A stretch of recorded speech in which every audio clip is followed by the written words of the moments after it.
Here, sit. Come on, look over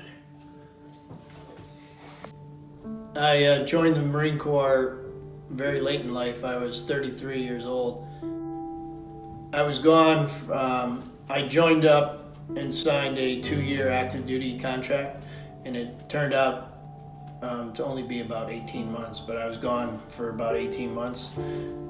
Most of it down in Jacksonville, North Carolina, which is where Camp Lejeune is. It's a big base.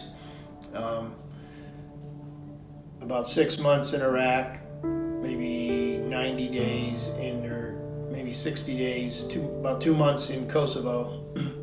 I had 2 kids at the time that were young, probably 7 and 17. So that was the worst part.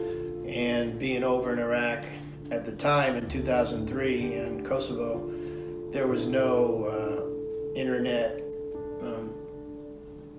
chats or FaceTime or anything like that back then. I mean, now I guess you could watch your kid being born and all that, but we didn't even have telephones. There was no cell phones back then over there. There was no cell service.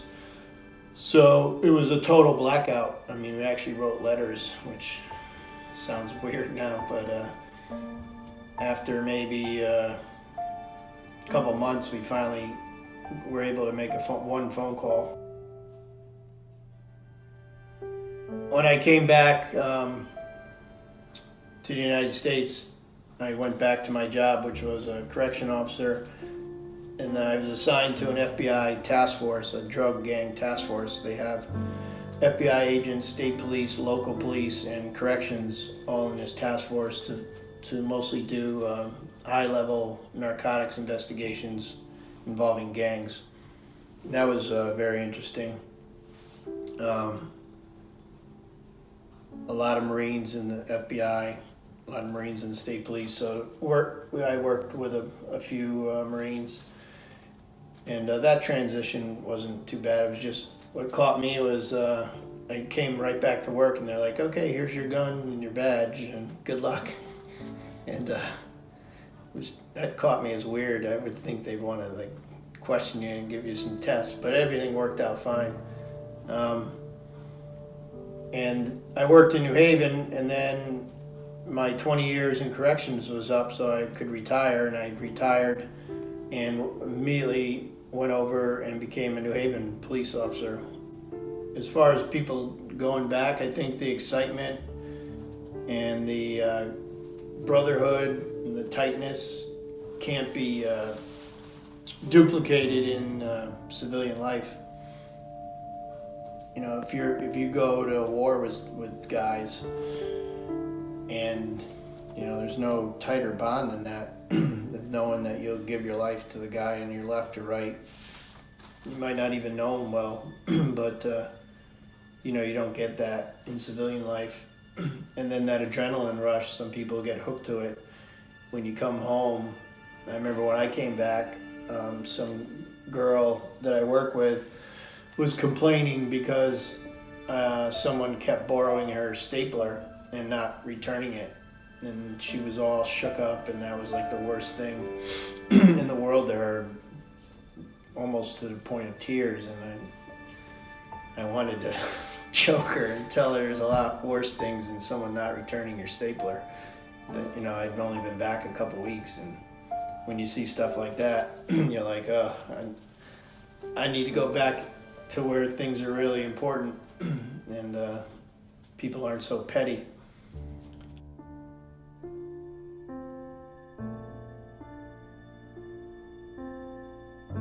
So there's a lot of Marines in the police department, a lot of Marines and Army, some Navy and Air Force, but a lot of Marines and Army, and in the FBI and corrections also. I think that's because 2 reasons. One is if you're in the Marine Corps, if you're in the service, in any branch of service, and especially if you're in the infantry, you really don't have any marketable skills as far as skills other than you know how to follow orders, you know how to carry out those orders, you know how to give orders. the police departments are a paramilitary organization, so you're familiar with that hierarchy of boss at the top, and everything trickles down and then trickles up. I think the camaraderie, the esprit de corps is similar as in the military, and I think the excitement of police work draws people that were in the military. It's kind of the same, where you have a lot of normal days or normal hours, sometimes even boring stuff, and then boom, everything blows up and you get this huge adrenaline rush for a while, and it's pretty much the same as going over to deploy. You could be sitting around for months and have nothing to do but patrol and play cards and stuff, and then all of a sudden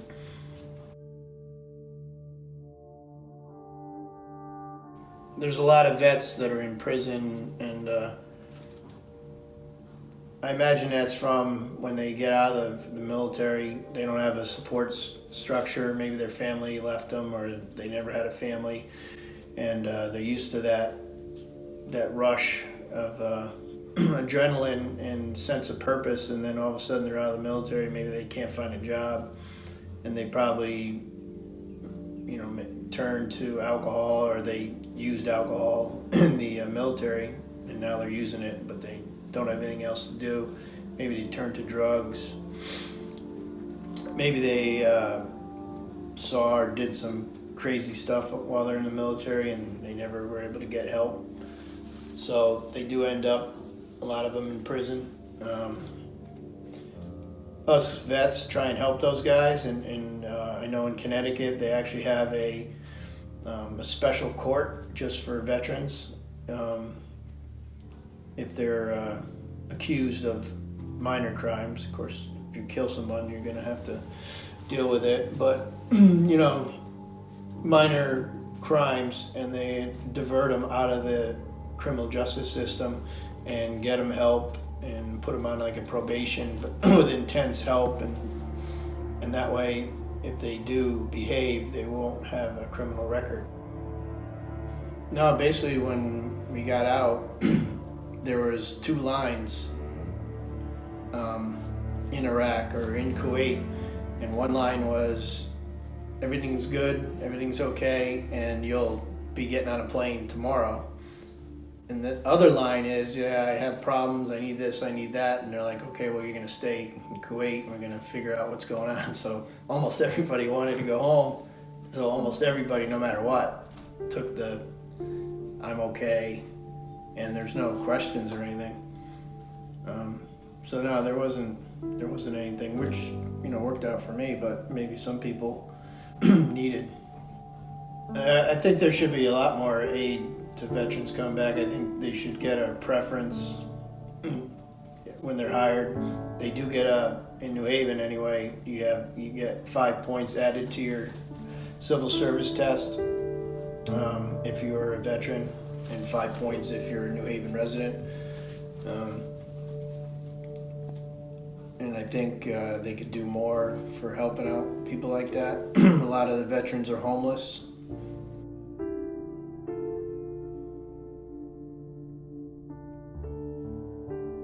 The brotherhood that was formed there, especially with Marines, I think to this day, if someone sees a Marine sticker on my car or shirt or something, Marines always come together and just shake hands and say Semper Fi. Kind of like the old saying, if not me, who? Somebody has to go over there, and I wasn't going to sit around and watch other people go. And a bunch of guys I knew did the exact same thing. Older, out of the military, didn't have to go, but went, did their thing, came back, and no big deal.